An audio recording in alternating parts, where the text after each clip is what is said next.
episode of Charlie Cat Presents. I am your host, Dennis Morrison. It is extremely hot here in Staghorn today as I record this. It's 95 degrees, and thank God there's low humidity. You know, my dad, I've told you in the past of expressions he had that were kind of unusual to me, and I'm reminded of one of them on a hot day like this. He had one that applied to hot days, and then he would change just a little bit of it for cold days. For cold days, that expression used to be, wow, it's cold as a witch's tit outside. I don't know how cold a witch's tit is, and I don't know how my dad knew. But anyways, and again, for a hot summer day like today, he would say it's as hot as a witch's tit. So, I mean, no offense to any witches out there. I know we live in a horribly politically correct time. So if any witches are watching, I apologize. It was meant in humor and not as an offense to you. All right, I want to thank my sister Roseanne. I've been wanting a flag to put in the background here of my little makeshift studio down here for a while now. And they've been sold out here for quite some time. And my sister came up with one for me. And so that's behind me here. Proud to be an American, proud of our flag, and proud of everything it has stood for so many years, and sick of people trying to trample on it. Next, then, too, on July 4th, my mom was born in 1914, and even though my mom has gone to be with the Lord Jesus,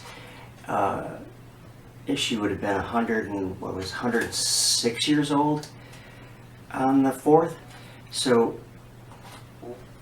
I want to wish her a happy birthday, and I know that the birthday celebrated there with Christ Jesus is probably happier than any birthday you could have here on earth, and look forward to the day when I can be back with her and Dad and in his presence.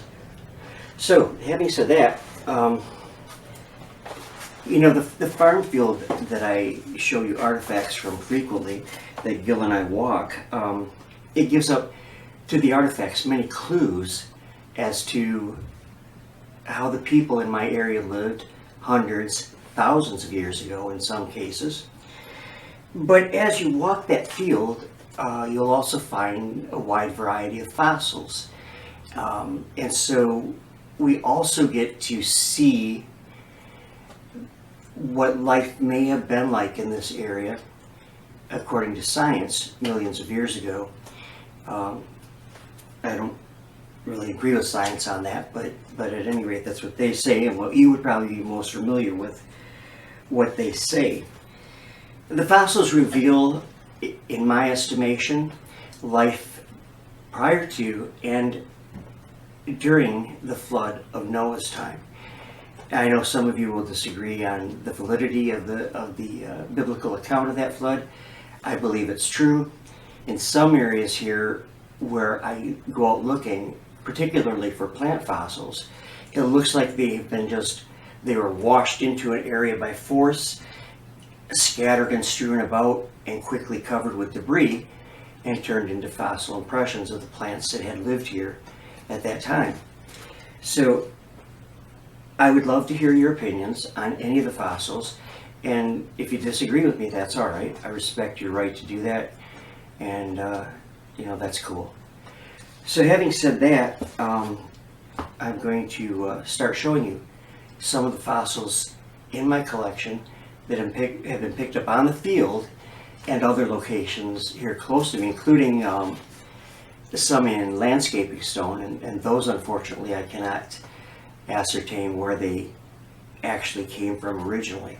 But some fascinating pieces that I have found in landscaping stones while waiting outside for a friend that might be inside a bank doing banking business or whatever, or a grocery store. So anyways, bear with me please, the heat's getting to me. But let's take a look at the first fossil. I hope you'll enjoy this, and yeah, well, let's get on with it. On the field, we find many shellfish. I classify them all as brachiopods. They obviously are not all brachiopods, but I'm not good at the identification of ancient shells. But this one I do believe is a brachiopod, and it's very interesting. It's on the matrix, and I believe this is actually the original material of inside the shell. No. Let me rephrase that. I believe it's the actual material of the outside of the shell, because it is the outer part. Beautiful little specimen that like I said, I believe this is a brachiopod. And as I said too, it's on the matrix. Very nice little piece that I just found recently, actually. Now, as I move over here, these are all what are called inner casts. Fossils inside the brachiopod or whatever. They show very little detail because they are from the inside of the shellfish. But those are three interesting little pieces. Kind of hard to spot out there on the field because they're so small. See, compared to my fingernail, how small they are. But they're interesting, nonetheless. Move over here. This piece I love, and it's a nice large shell impression. This would be, I'm trying to get it nice and focused for you, but this would be the cast of the outer part of the shell that shows the detail of the actual shell. This is not a brachiopod, I know that much, but if you know what it is, please hey, leave a comment below and let me know what type it is. Here's another interesting piece I really like, because, let me get it there. It's not complete, but that doesn't matter. Very nice shell. This is in limestone. It is the outer cast of the outer part of the shell. I'm thinking probably the top part of the shell. And again, very nice. Shows the details inside. Very nice. The ribbing inside of or the ribbing on the outside of the shell. It shows quite nicely. And then finally, when it comes to shells, is this piece. Found this just recently also, and this might be a brachiopod. Again, I'm not sure. It resembles it more than some of the other pieces. You see the fine detail on the again on the shell, from the surface of the shell, and a nice piece. And as I said, if I picked up every shell fossil that we found out there, I would just be doing a video about shell fossils, because there's a lot of them. But anyways, let's move on to something else. Okay, bye fly.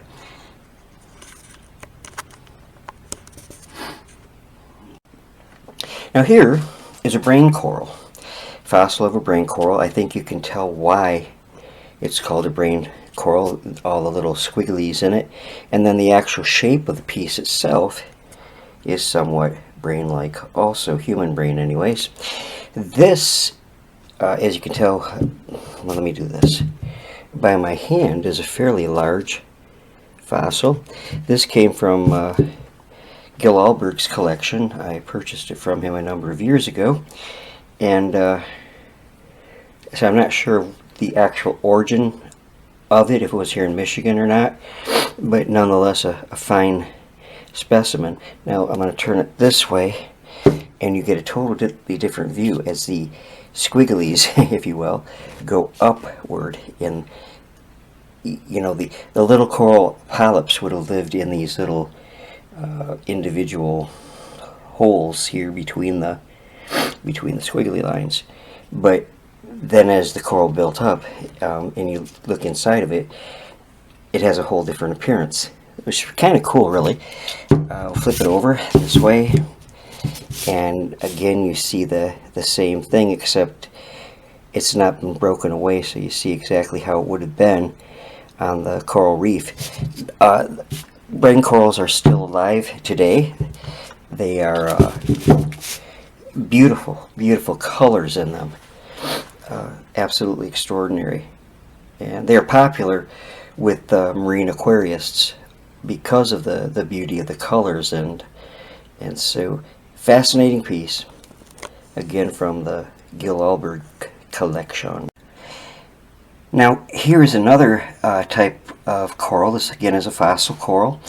It's called a chain coral, and you know, it's easy to see why. And although this is fossilized, chain corals are still alive in the ocean today.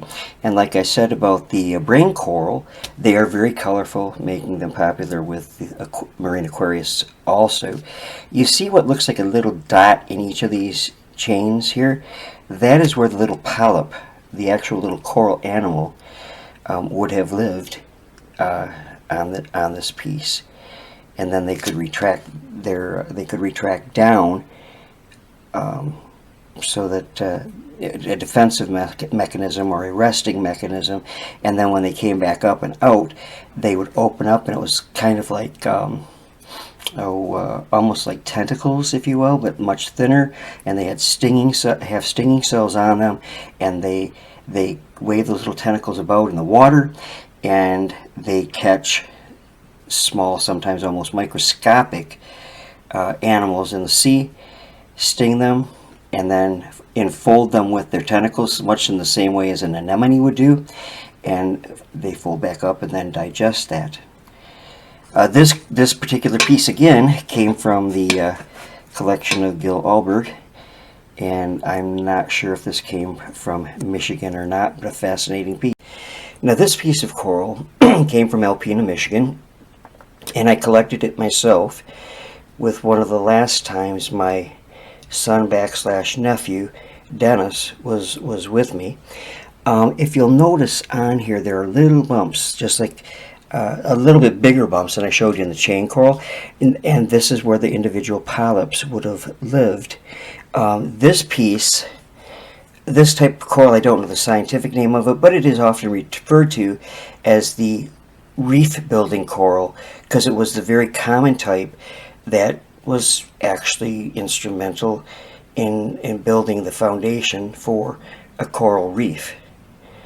And let's turn it this way, and it looks almost like a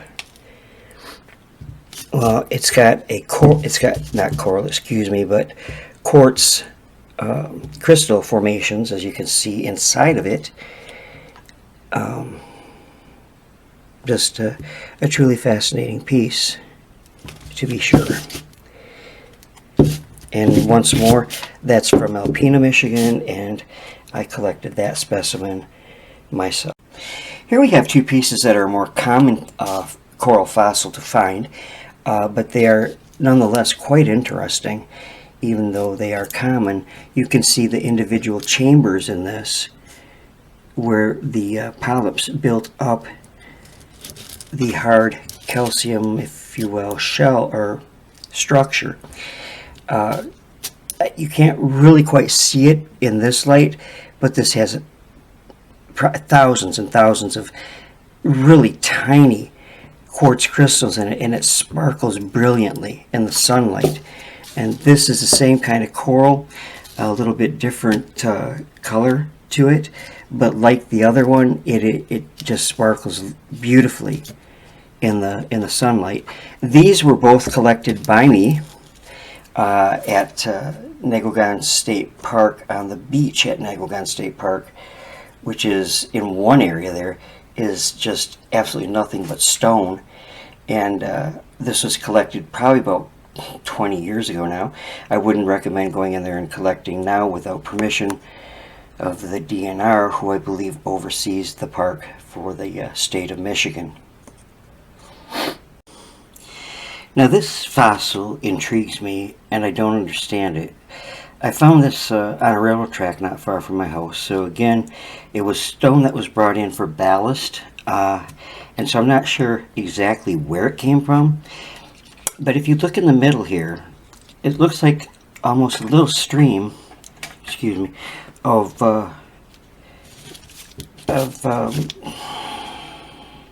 star-shaped plant residue that was being brought down in a stream of water, or a trickle of water. I would love to find out what the plant residue is there, and if that is a correct interpretation of it at all. But they were all, it's all jumbled together, and it looked to me like it was in a little stream. So if you have an opinion on this piece and what it is, please let me know in the comments. I would very, very, very much appreciate it. Now, this is another one of those odd pieces that looks like it had a stream running through it of an almost foamy type material. Again, I don't have a clue what it is. And again, it was found on the railroad tracks not far from my house. So if you have an opinion on it, please let me know. Sure, from this side you can see that the material is only, not nowhere near as thick as the matrix that it's in, and that would be the case on this other one that I showed you a moment ago too. The material is not as thick as the matrix, as you can see. But your opinion on either of those would be greatly appreciated. They're fascinating fossils, definitely having worth picked up and collected, but this has been probably a couple of years ago that I found these, and I'm still trying to figure out just what the heck they are. Now, this is a Shadowbox collection that I put together, and I hope that I can get that in focus for you. This is a really unique fossil in my estimation, and I was accused by a couple people of actually drawing that fossil on to the rock, which is quite interesting because it's called graphite, and they are a fossil, colonial animal, like coral is a colonial animal, so like that, but not with a hard shell like coral has. So they're known chiefly from the upper Cambrian period through the lower Mississippian or Carboniferous era, and the name graphite means excuse me, I'm sorry. I'm trying to read this sideways. The name graphite comes from the Greek graptos, meaning written, and lithos, meaning rock. So as as you can see by this, why it would be called that. It looks like it's actually written on the rock. Looks something like a hieroglyphic, but it is actually a fossil, a very early fossil. I collected this once again on the railroad tracks here in Saginaw, Michigan. Fascinating piece, one that I was extremely glad to find. The only one I've ever found, as far as I know. But they differ a lot in their appearance. For example, like this photograph of one up here. Now it is surrounded by Staghorn corals that I found at the Henry Ford Hospital main campus in Detroit. There was a huge block of limestone out there, and was just embedded with so many fossils. And as the material would chip away, these fossils would then fall out with a little help from me on occasion. But they're, whereas many corals that I've showed you were colony corals, in that there was a whole bunch of polyps living in a group. These were singular corals. One polyp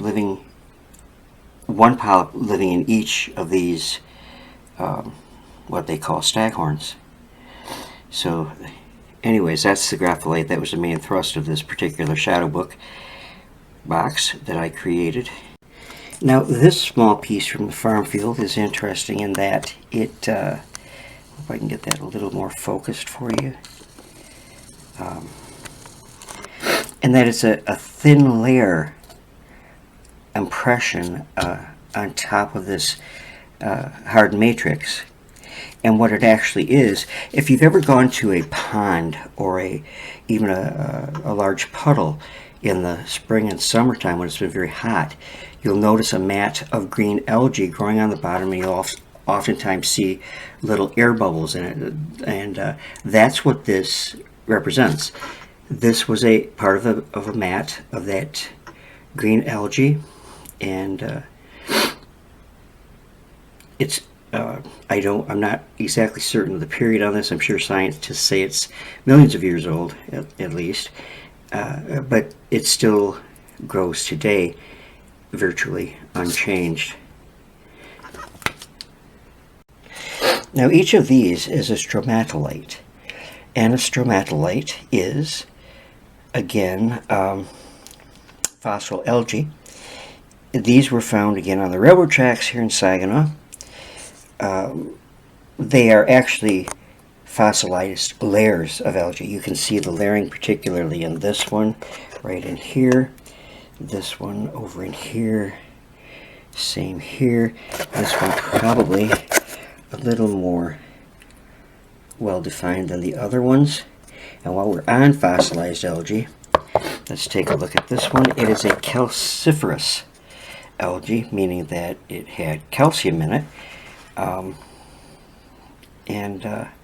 So I presume that it's a somewhat hard material. It kind of looks like the Screaming Face painting, if you've ever seen that. I hear bulging out, and a great big wide screaming mouth right there. Well, anyways, that is a calciferous algae, and pretty cool actually. Now here again are some fascinating pieces that came from I'm going to turn this one light off. It's going to make a difference for a minute. I think you can see them better that way, though. Anyways, they were again from landscaping stone. This particular one, I wish I could get in closer on. Maybe I better turn that light back on for this. But I believe this is the head or crown of a, I want to say crinoid, but it's not crinoid. That's a land plant. Crinoid, excuse me.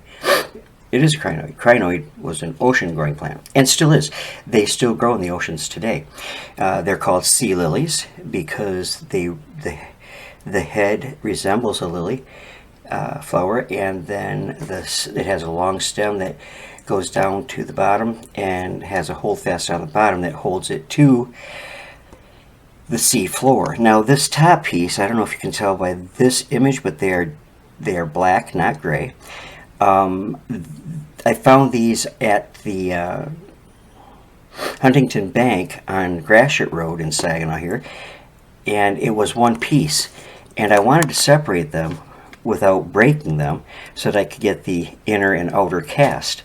So what I did, and this is a recommended procedure, is I put them in a dish of water, plastic dish of water, filled it, put it in the freezer, and let it freeze overnight. When I took it out, I gave it one slap on the cupboard, and they came apart quite beautifully. Now, I told you about the holdfast. This is a holdfast right here. It's turned sideways. It should be up like that. And this is where the stem would connect. This is another holdfast, and it has five stalks were attached to it, and you can see that in each one is like a cross. Now I'm going to turn this light out again because this I think you'll see better without that light on. Okay, so that was a really unique piece found outside a sandwich shop here in Saginaw. And then down here on the bottom, these are very common. These are cross sections of the stem of a crinoid plant. Now we're going to move to plant fossils, and this is actually a fossilized nut. I don't know what kind of nut it is, from what kind of tree it is, but it is a fossilized nut. This came from an area near, but not in, the Shiawassee Wildlife Refuge here in Saginaw. I actually found it in a ditch. And they turn it this way so you can see the outer layer that surrounds the actual fossilized nut in there. It's kind of a cool piece. Something that you don't find every day. I'd say it's probably kind of a rare fossil. Of my plant fossils, this is probably one of my favorites. A very nice piece of petrified wood. It has beautiful graining in it. This is actually a cut-off piece of like a branch or small stump. I obtained this piece from Chris Gilbert also known as Cowboy. That's his nickname, and I don't know where he obtained it. A beautiful piece. I'll turn it this way for you. It's quite a heavy piece too. You can see some of the graining in it that way. But if you actually turn it up this way, you can very much see the detailed graining in, you know, this piece that was, everything was replaced by minerals and rock. And so a very, very lovely piece. It would be a very expensive piece to buy. I traded it for a knife blade to Chris, and just again really quite beautiful. See, you can see, as opposed to my hand, it's a fairly good sized chunk of petrified wood. So we're going to move on now to another plant fossil. Now this is a rather large fossil piece. It's a thin piece of black shale. I found this on the Saginaw River, exfoliating out of the bank, and I was able to actually break it apart a layer, and that's where I found this. Now this is from what is called a lepidodendron tree, with an illustration of one, and it's also called a scale tree because it had these little dimple-like impressions or scales on it. Now here you can see this is a section of a branch, fork of a branch. It comes down here, main branch here, comes down here, main branch here, and you can see the scaling on it in here. Fascinating piece, really. And then over here is these are pieces of leaf from the tree, and you can see the ribbing in the leaf. And it's just, and there's a third part of a branch of there's a fork here, and then a smaller fork here, and this piece comes in over here. A really beautiful fossil, kind of a rare fossil, hard to find in that condition. Now this could be, I could try to break this into its layers again, but I'm kind of chicken because I do not want to ruin this impression. It's actually a fossil impression, not so. I don't want to ruin it, and I'm afraid I would shatter it, and I would be very sad if I shattered that. Now, here is a large section of Sigillera tree bark, and it was more ribbed. This entire piece was bark from the tree, or the impression of the bark from the tree, and you can see it, the straight lines, well, fairly straight lines that it formed, that the bark, you know, looked like. So though this was found on the Saginaw River, it was probably brought up when coal was being mined here in Saginaw around the turn of the century, and to get to the coal veins they had to go through layers of this black shale. Some of it was red shale, and a great deal of it was fossil bearing. So I'm assuming that this is where this piece and the one I just showed you, the lepidodendron, came from, deep beneath Saginaw, probably deposited there during the flood of Noah's day. And this is paper thin, well, not paper thin, but it is very thin, as you can see. So it is a miracle that it survived. Now this, again, is a fairly decent sized piece, decent sized fossil, and you'll see it's layered with these ribbed impressions. These impressions are from fronds or leaves, probably from the Sigillera tree, which I just showed you a moment ago. And yeah, they're leaves from one of those from one of the trees. But interestingly, I want to show you this.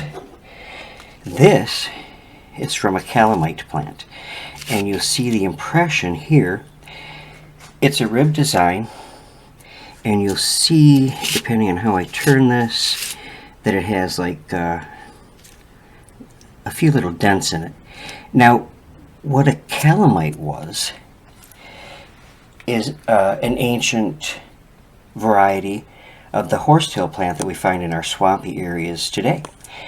Whereas the horsetails today may grow at the most 2 feet long, the calamite or horsetail plant of the Carboniferous period would grow 20, 25, 30 feet tall, identical in every way to the horsetail plant of today, except for size. Interestingly to me is that pre-flood days here on Earth, pre-Noah's flood days, the vapor canopy that grew that was above the Earth allowed plants and animals to grow to incredible size. Science would say this is a different species than what we have today. It's no different than what we have today, except for the size, because the world God created and the world order before the flood was such that it was almost like a hothouse here on planet Earth, and so plants grew extremely well. And anyways, this is flattened out by pressure of debris and sediment that was on top of it. That's how they're usually found. But they would have been rounded, like a plant stem would be. Fascinating piece. Speaks a lot about the history, actually, of the pre-flood Earth. When it comes to rarities in fossils, this is probably the rarest one that I have found. Not the most beautiful, but the most rare. And it is actually a fossilized caterpillar. You can see the ridges of its body. Actually, it's two. You can see the ridges of one's body there and the ridges of another's body there. Close-up photograph looks similar to that. Not quite similar to that, though. That is a nice caterpillar, as caterpillars go. But this fossil has caused me a lot of trouble. It got me kicked off from eBay once and Etsy once. But it's because of... it wasn't my fault. I guess it wanted to remain in my collection. It's better viewed, though, actually, upside down. Because I think you can see the impression of this one better with it upside down. The specimen, it's actually an impression of the caterpillar in red shale.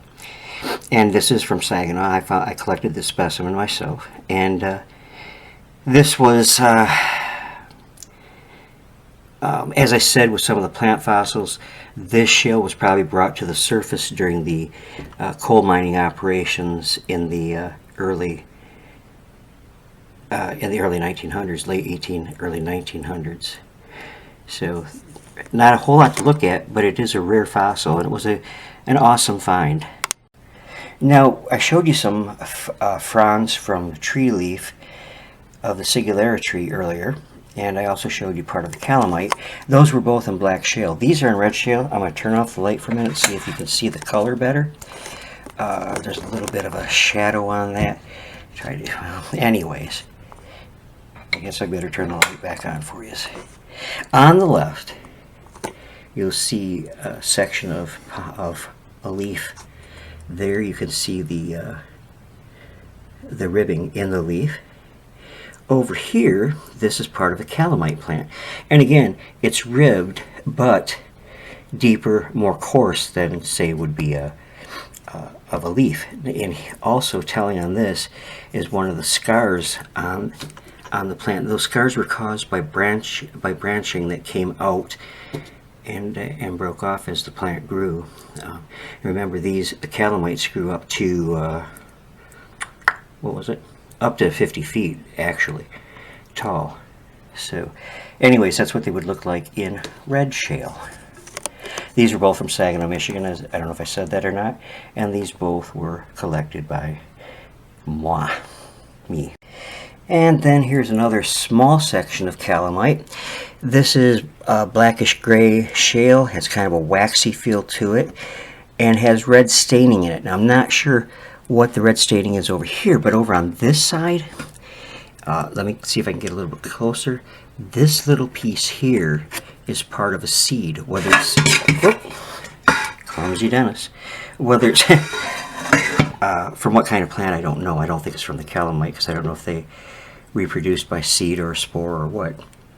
But and then you can see the stem of the calamite there. And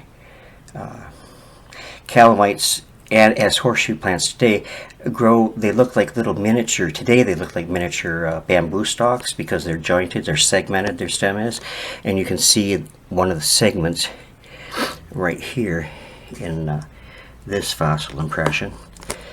And then here's a picture over here that shows segmentation of a piece to the left. And then these look like flowers.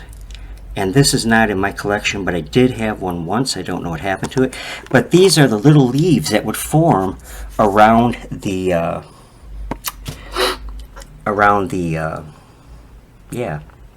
the individual sections there.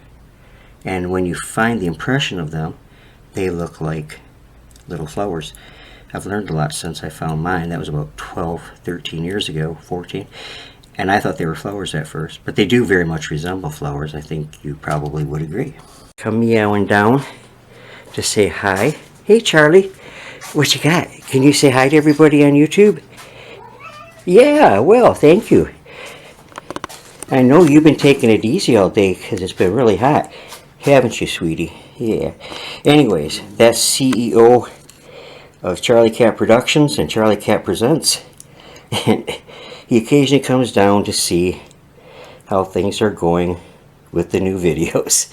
But that's my baby boy, my best friend in the whole world.